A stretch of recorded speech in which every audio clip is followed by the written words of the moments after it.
Dear friends, this is Nishant Rastogi and you are watching CNRI.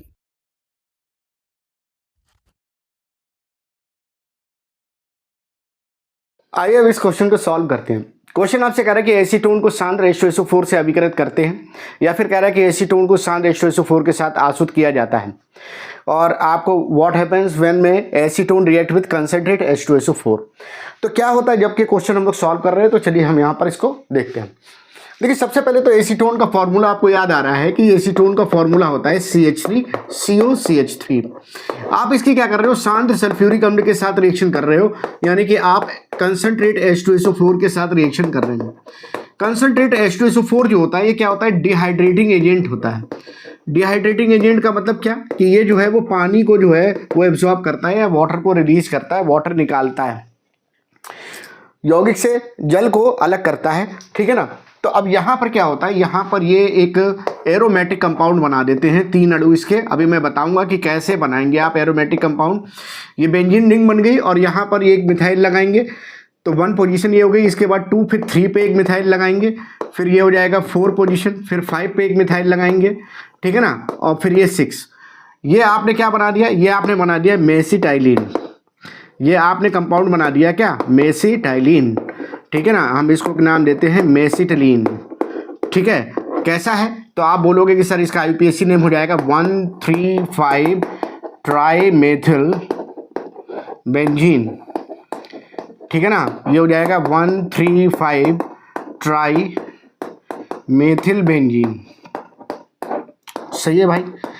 बना कैसे होगा ये, चलो ये भी देख लेते हैं। तो बनने के लिए हम क्या करेंगे, CH3COCH3 को इस तरह से अरेंज करेंगे, इनके तीनों अणुओं को, कि यहाँ से हम वाटर को हटा सकें। तो देखो मैं मैनेज कर रहा हूँ, आप देखना जरा। तो यहाँ पर मैंने क्या किया, C डबल बॉन्ड O लिया और यहाँ ऊपर लगा दिया CH3। अब इसका जो दूसरा CH3 है वो मैंने यहाँ पर लगा दिया CH और CH और H2 के फॉर्म में, ये CH3 हो गया। अब जहाँ CH2 लगा हुआ है, यहीं से आपको क्या करना है, C डबल बॉन्ड O लगाना है और उसके बाद यहाँ पर मिथाइल लगा देना है, और इसका दूसरा मिथाइल जो है वो CH2 के रूप में ले आना है। इसके बाद यहाँ पर देखो ये CH और H2 हो जाएगा। ठीक है ना। उसके बाद यहाँ पर ये आएगा, ये C डबल बॉन्ड O इसके पास चला जाएगा और ये CH3 इस तरह से आ जाएगा। ठीक। रिएक्शन जो है वो हम करेंगे किसकी प्रेजेंस में, कंसंट्रेट H2SO4 की प्रेजेंस में। हम यहाँ पर रिएक्शन जो है वो कंसंट्रेट H2SO4 की प्रेजेंस में करेंगे। यहाँ से क्या होगा, जल निकल जाएगा, H2O यहाँ से निकल गया। यहाँ से देखें तो यहाँ से H2O निकल गया, यहाँ से देखें तो यहाँ से H2O निकल गया। तो इस तरह से अगर हम देखें तो यहाँ पर 3 अणु जो होंगे वो जल के निकल जाएंगे। अब जरा जब मिला लेते हैं भाई, देख लें जरा क्या बनता है। तो ये तुम्हारे पास इसमें कार्बन है, यहाँ पर हो जाएगा क्या, CH3, और ये डबल बॉन्ड हो जाएगा, और ये डबल बॉन्ड किससे जुड़ गया, इससे, तो ये हो जाएगा क्या, CH हो जाएगा। फिर यहाँ से सिंगल बॉन्ड जो होगा वो C हो जाएगा, और ये क्या हो जाएगा, CH3। फिर यहाँ से देखिए डबल बॉन्ड ये CH से जुड़ जाएगा। ठीक है ना। फिर यहाँ से देखिए सिंगल बॉन्ड C और इससे लग गया क्या, CH3, और फिर यहाँ पर डबल बॉन्ड जो है वो किससे जुड़ गया, CH से, और ये जुड़ गया इस तरह से। तो आप यहाँ पर देख रहे हो कि 1,3,5 ट्राईमिथाइल बेंजीन बन जाती है। तो इस तरह से एसीटोन की रिएक्शन जब हम करते हैं कंसंट्रेट H2SO4 से, तो मेसिटिलीन बनता है। अब इस क्वेश्चन को सॉल्व करते हैं। क्वेश्चन करें कि जिंक टनु नाइट्रिक अम्ल से अभिक्रिया करता है, या zinc react with dilute HNO3। तो देखिए जिंक जो है वो जब डाइल्यूट HNO3 के साथ रिएक्शन करता है तो ये हाइड्रोजन गैस को रिलीज करता है। ठीक है ना। तो सीधी सी रिएक्शन है, कोई ऐसी बहुत ज़्यादा दिक्कत नहीं है। ZNS की रिएक्शन आपने कर दी क्या, 2HNO3 के साथ में, और कैसा है, ये डाइल्यूट है। ठीक है ना। और ये जो होगा वो रिएक्शन करने पर बना देगा क्या, जिंक नाइट्रेट बना देगा, जिंक नाइट्रेट बना देगा और हाइड्रोजन गैस को रिलीज कर देगा। तो यहाँ पर हाइड्रोजन गैस जो है वो निकल जाती है जब जिंक रिएक्शन करता है। दूसरी अभिक्रिया कि फेरस सल्फेट विलेन में H2SO4 की उपस्थिति में क्लोरीन गैस प्रवाहित करते हैं। ठीक है ना। In the solution of ferrous sulphate chlorine gas is pass in presence of H2SO4। तो भाई फेरस सल्फेट का फॉर्मूला क्या होगा, तो तुम्हें पता है कि भाई फेरस Fe2+ होता है, तो सल्फेट हो गया FeSO4। ठीक है ना। यहाँ पर हम इसके 2 मोल ले लेंगे और प्लस इसकी रिएक्शन करी किसकी प्रेजेंस में, H2SO4 की प्रेजेंस में। किसके साथ किया, Cl2 के साथ। Cl2 गैस था और ये मेरे पास में लिक्विड स्टेट में है, और ये जो है वो कैसा है, सॉलिड स्टेट में है, या इसका सॉल्यूशन लिया है तो ये जो है वो एक्वस मीडियम में है। ठीक है ना। अच्छा, अब हमने जब इसकी रिएक्शन की तो ये बनाता क्या है, Fe2SO4 होल थ्राइस क्या बना देता है, फेरिक सल्फेट बना देता है। तो इसने क्या किया भाई, फेरिक सल्फेट बना दिया। तो भैया फेरिक सल्फेट बन गया तो ये क्या बन गया, Fe2 निकल गया और ये SO4 होल थ्राइस ये निकल गया। तो और क्या बन गया, तो और बन गया क्या है 2HCl। बात समझे ना, तो ये जो होगा वो 2HCl जो है वो बन जाता है, यानी कि हाइड्रोक्लोरिक एसिड जो है उसका फॉर्मेशन हो जाता है। तो ये फेरिक सल्फेट बनाता है और HCl बनाता है, इस तरह से रिएक्शन होती है।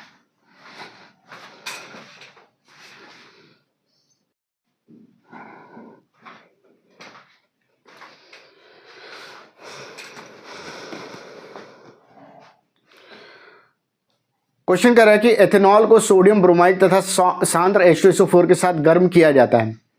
Ethanol is heated with sodium bromide and concentrate H2SO4। देखो एथेनॉल को जब हम क्या करते हैं, सोडियम ब्रोमाइड के साथ अभिक्रिया कराते हैं और सांद्र H2SO4 लेते हैं हम, तो एथेनॉल का सबसे पहले फॉर्मूला लिखो, तो भाई C2H5OH हो गया। अभिक्रिया किसके साथ करा रहे हो, NaBr के साथ करा रहे हो। किसकी प्रेजेंस में करा रहे हो, तो भाई कंसंट्रेट H2SO4 की प्रेजेंस में करा रहे हो। तो यहाँ से क्या होगा कि ये एक्चुअल में एल्काइलेशन रिएक्शन है, एल्किल हैलाइड का फॉर्मेशन है यहाँ पर। तो ये बना देगा क्या, C2H5Br बना देगा, C2H5Br बना देगा और प्लस क्या बन जाएगा, NaOH बन जाएगा। ठीक है ना, ये NaOH जो होता है वो कंसंट्रेट H2SO4 के साथ रिएक्शन करके Na2SO4 बना देता है। ठीक है ना, तो यहाँ पर बेसिकली जो मेन प्रोडक्ट होता है वो आपका एल्काइल ब्रोमाइड बन जाता है। तो यहाँ पर इथाइल ब्रोमाइड बन जाएगा।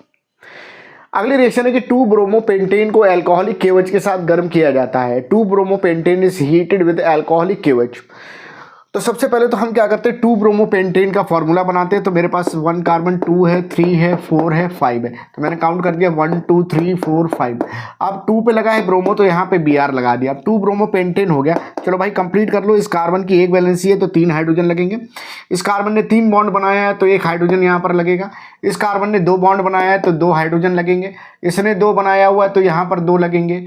यहाँ पर क्या एक ही बॉन्ड बना हुआ है तो 3 कार्बन लगेंगे, 3 हाइड्रोजन यहाँ पर लगेंगे। तो ये हो जाएगा CH3 CH, Br हो जाएगा CH2 और ये क्या हो जाएगा CH3 हो जाएगा।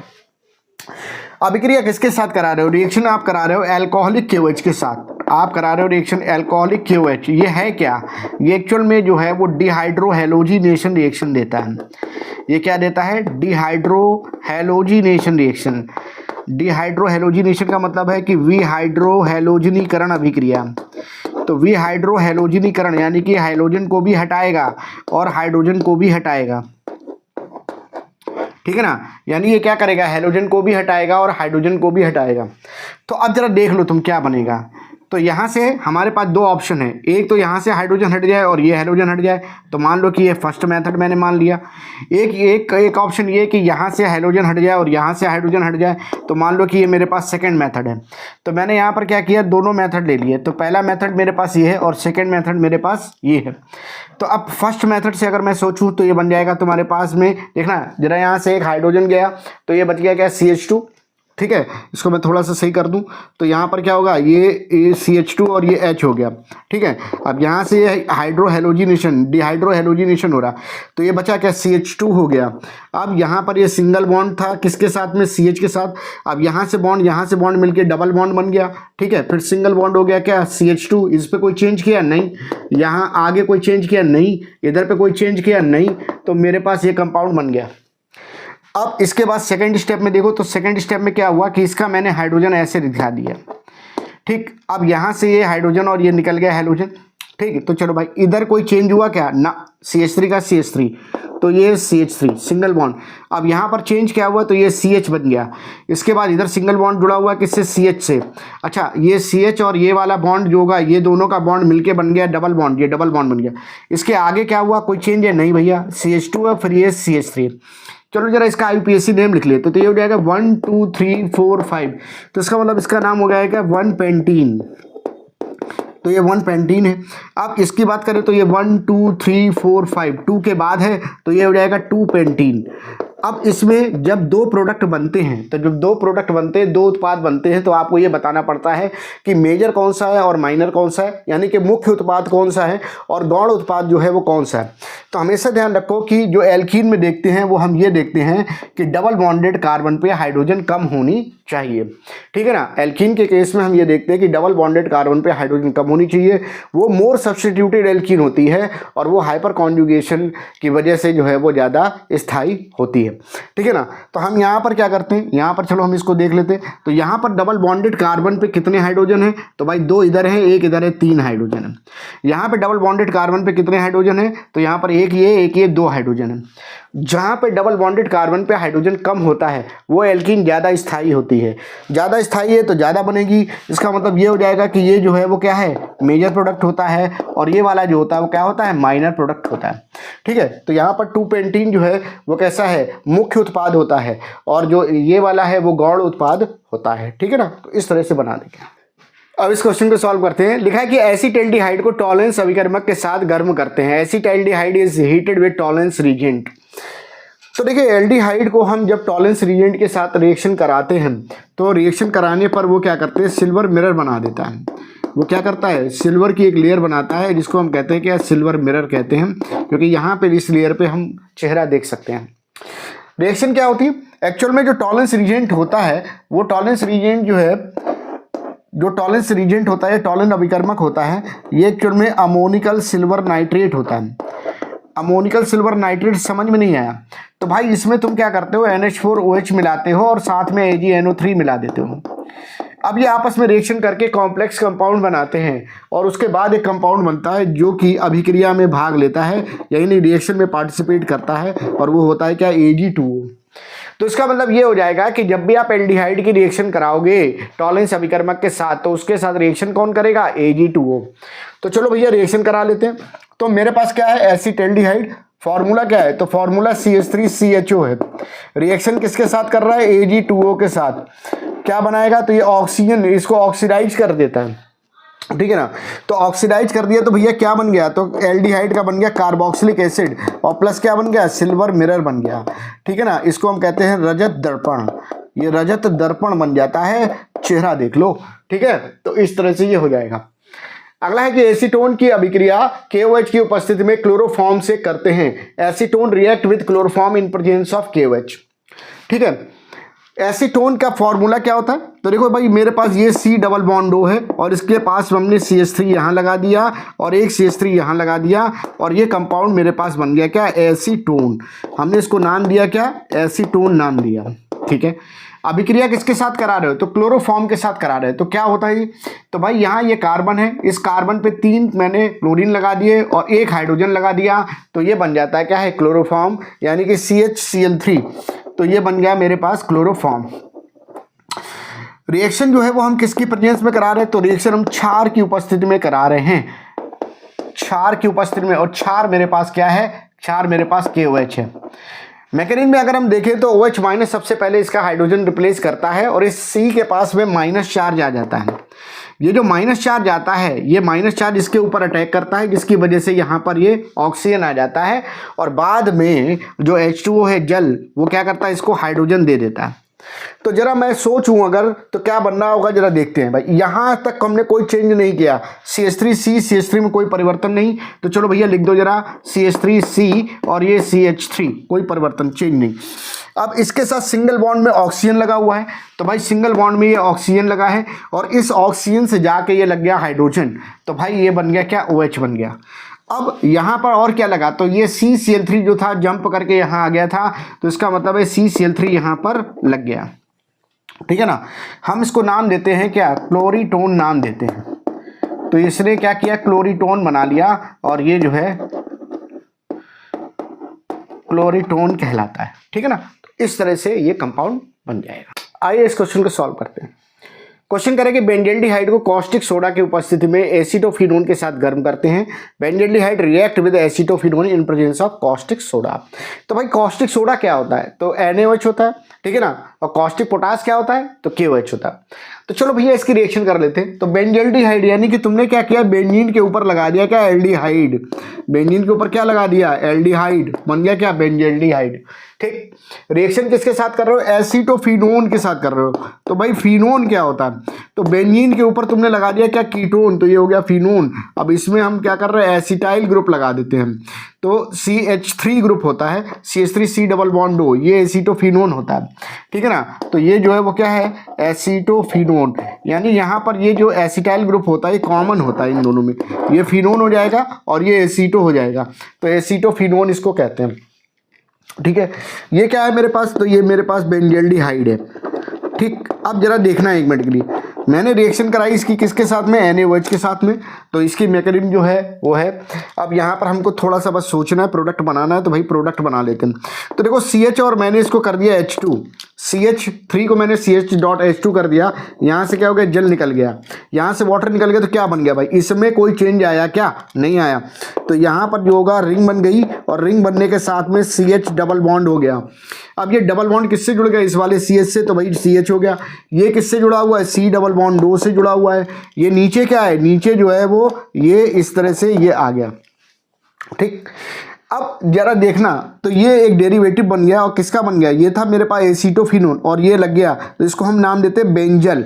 आपको मैं एक बात बता दूं कि हम इसको क्या नाम देते हैं? CH डबल बॉन्ड को नाम एक देते हैं benzyl.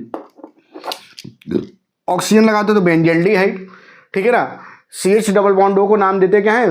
C6H5 CH double bond O को नाम देते हैं बेंजल, और ऑक्सीजन लगा दो तो क्या? बेंजल्डिहाइड बन गया। तो इसका मतलब है ये बेंजल एसीटोफिनोन बन गया। इस कंपाउंड का नाम अगर हमको लिखना हुआ तो ये हो जाएगा मेरे पास बेंजल, और ये पार्ट एसीटोफिनोन का है, तो हम इसको कॉमनली बोल देंगे बेंजल एसीटोफिनोन। ठीक है ना, कोई दिक्कत?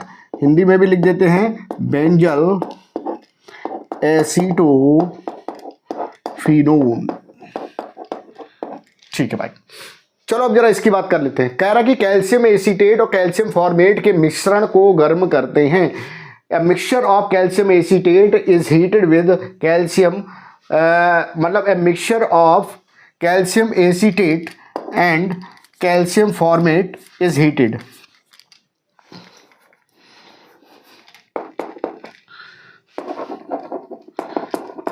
ठीक है ना, तो चलो भैया, कैल्शियम एसीटेट क्या होता है? तो कैल्शियम एसीटेट जो होगा, आपको समझ में आ रहा है कि भाई एसीटेट क्या होता है? तो CH3C डबल बॉन्ड O, और ये O माइनस हो गया, यहाँ पर CH3C डबल बॉन्ड O, और ये O माइनस हो गया, और ये Ca2 प्लस हो गया। ठीक है ना, तो ये इस तरह से बॉन्डेड है। ठीक, प्लस कैल्शियम फॉर्मेट के साथ रिएक्शन कर रहे हैं, तो ये हो जाएगा क्या? Ca2 प्लस हो जाएगा। ठीक है ना, और यहाँ पर O माइनस, और ये C डबल बॉन्ड O, और ये H हो गया। यहाँ पर O माइनस, और ये हो जाएगा C डबल बॉन्ड O, और ये H हो गया। ठीक है, तो ये बन गया क्या? Calcium formate. तो मेरे पास क्या है? ये कैल्शियम एसीटेट, ये क्या हो गया है? Calcium formate. ठीक है ना, आपने क्या किया? इसको हीट किया, डिस्टिलेशन किया, तो भाई यहाँ से क्या होगा? CaCO3 निकलेगा। तो चलो CaCO3 निकालो। तो देखो ये हो जाएगा CaCO3, एक ये निकल गया। ठीक है ना, CaCO3 एक ये निकल गया, और दूसरा CaCO3 निकाल दो, तो दूसरा CaCO3 निकलेगा यहाँ से, तो ये एक CaCO3 निकल गया। तो चलो भैया अब क्या बचा? तो देखो जरा, ये CH3 था और ये लग गया CHO, तो CH3CHO ये तो बन गया ऊपर वाले, CH3CHO ये ऊपर वाले से बन गया।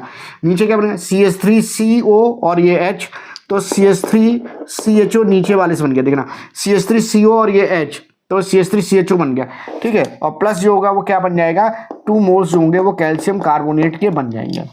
ठीक है ना, तो इस तरह से यहाँ पर आपको 2 मोल जो होंगे वो एसीटैल्डिहाइड मिल जाएगा। CH3CHO को हम नाम क्या देते हैं? एसीटैल्डिहाइड। ठीक है, इसको क्या नाम देते हैं? एसीटैल्डिहाइड। ठीक है, तो 2 अणु जो हैं वो आपको एसीटैल्डिहाइड के मिले। आइए अब इस क्वेश्चन को सॉल्व करते हैं। क्वेश्चन कह रहा है कि फॉर्मिक अम्ल में फैलिंग विलेन मिलाया जाता है। Falling solution is mixed with formic acid.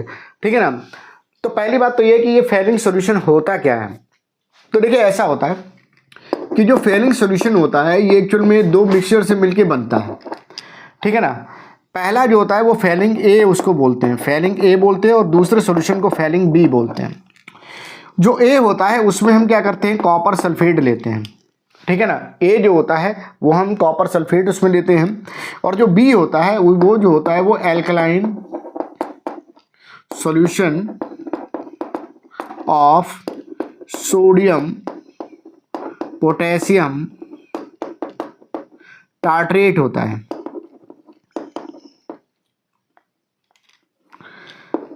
मतलब क्या हुआ? मतलब ये हुआ कि सोडियम पोटेशियम टार्ट्रेट का क्षारीय विलयन।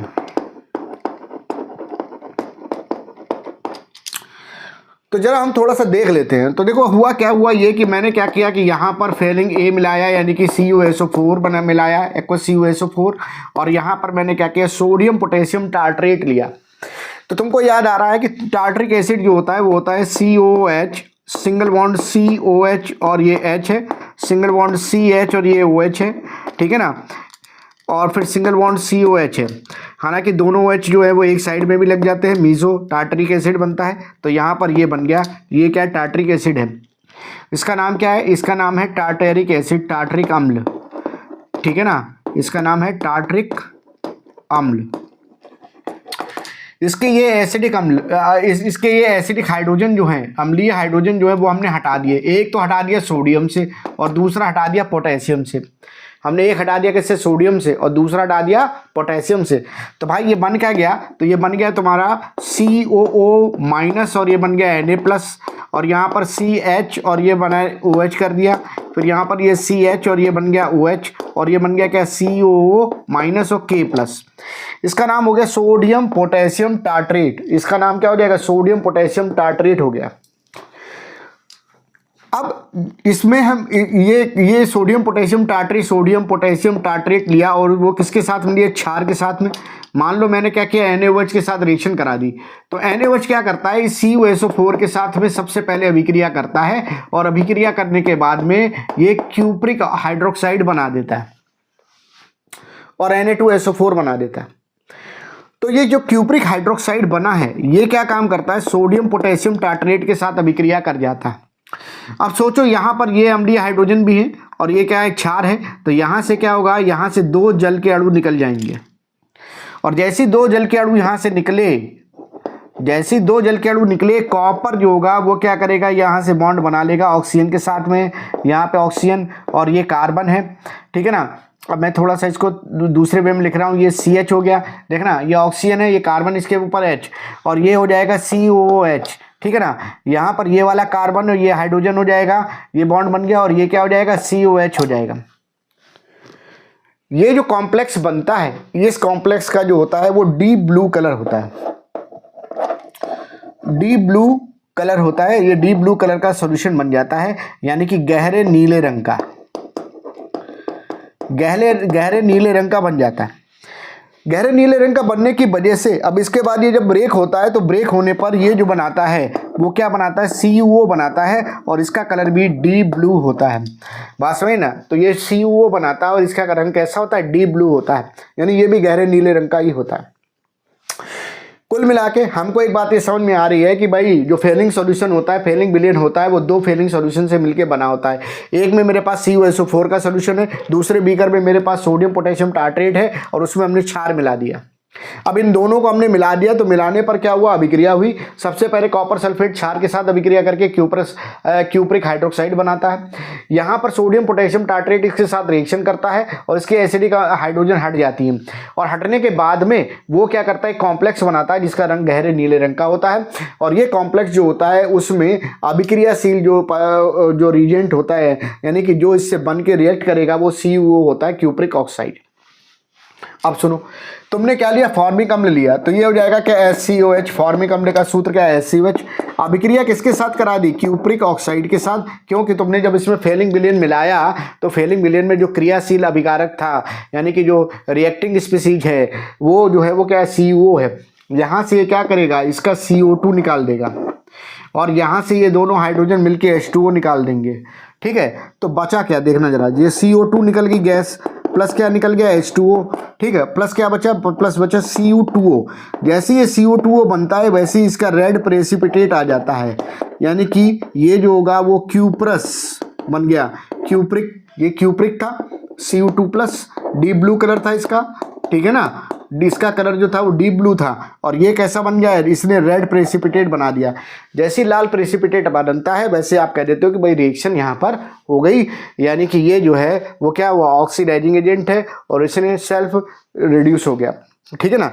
यहाँ से Cu2+ जो था वो Cu+ में आ गया, रिडक्शन हो गया, और लाल कलर का प्रेसिपिटेट बना देता है। तो इस तरह से फॉर्मिक अम्ल की फेरिक विलयन के साथ अभिक्रिया होती है। HCOH + 2CuO gives CO2 + H2O और प्लस Cu2O, ठीक है ना। यहाँ पर देखिए मैं आपको जो क्वेश्चन बता रहा हूँ वो थ्योरी के पॉइंट ऑफ व्यू से भी बता रहा हूँ कि अगर आपको इसके बारे में लिखना पड़े तो आप आराम से इसके बारे में लिख लीजिए, ठीक है ना। तो यहाँ पर वो नहीं कि सिर्फ रिएक्शन लिखी है और रिएक्शन लिख के मैंने आपको बता दी, थोड़ा सा अंदर की बात भी समझेंगे तो उसके बारे में जब आपको क्वेश्चन थ्योरी में मिलेगा तो बढ़िया से इसको लिख पाएंगे। अब इस क्वेश्चन को सॉल्व करते हैं। लिखा है कि जब एसिटिल क्लोराइड निर्जल AlCl3 की उपस्थिति में बेंजीन से अभिक्रिया करता है तो क्या बनता है। तो भाई इसकी रिएक्शन कराएंगे when acetyl chloride react with benzene in presence of anhydrous AlCl3। तो चलो भाई एसिटिल क्लोराइड का फॉर्मूला लिखो। तो देखो CH3CO को हम बोलते हैं एसिटिल, इसको हम बोलते हैं एसिटाइल या फिर हम इसको एसाइल भी कहते हैं, और इसके साथ तुमने क्लोरीन लगा दिया तो ये एसिटिल क्लोराइड हो गया। तो चलो भैया ये बना दिया तुमने एसिटिल क्लोराइड। और रिएक्शन किसके साथ कर रहे हो, तो रिएक्शन कर रहे हो तुम बेंजीन के साथ। तो बेंजीन कौन है, तो बेंजीन ये है, हाँ।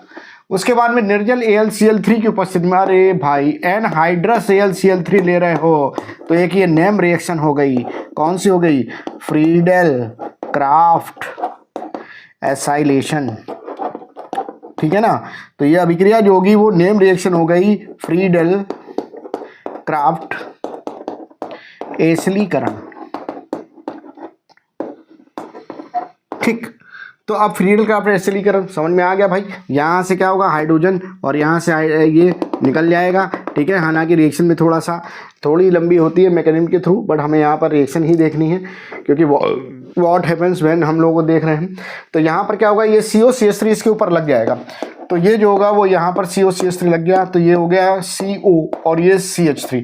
अब ये CO जो है वो दोनों में रहेगा, तो देखना जरा, इसके साथ रहा तो फिनोन हो गया और इसके साथ रहा तो एसीटो हो गया। तो नाम क्या हो गया, नाम हो गया इसका एसीटो फिनोन, इसका नाम हो जाएगा एसीटो फिनोन।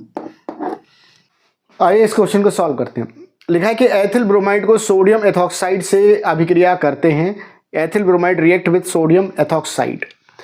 तो चलो भाई अब इसको देख लेते हैं कि रिएक्शन क्या होगी। तो देखो एथिल ब्रोमाइड का फॉर्मूला क्या है, तो तुमने बोला कि सर C2H5 एथिल होता है और Br लगा देंगे तो ब्रोमाइड, ठीक है। सोडियम एथॉक्साइड के साथ एथॉक्साइड, तो यानी कि इथाइल का ऑक्साइड एथॉक्साइड, और उस पर क्या लगा दिया तुमने, सोडियम, तो ठीक है भाई। अब इसको हीट किया तुमने तो यहाँ से क्या हुआ, NaBr निकल गया, देखना जरा, यहाँ से क्या निकल गया, NaBr, तो बन क्या गया, तो बन गया ये C2H5O और C2H5 और प्लस क्या बन गया, ये बन गया NaBr, ठीक है। नाम इसका क्या हो जाएगा, नाम इसका हो जाएगा डाई एथिल ईथर, नाम इसका हो जाएगा डाई एथिल ईथर, ठीक है ना। तो डाई एथिल ईथर यहाँ पर बन जाएगा। इसके बाद में फिनॉल में ब्रोमीन जल मिलाया जाता है, phenol react with bromine water.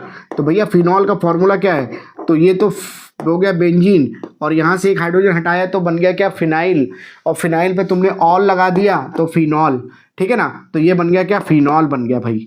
तो चलो भाई फिनॉल हमने यहाँ पे बना लिया, लिख दिया।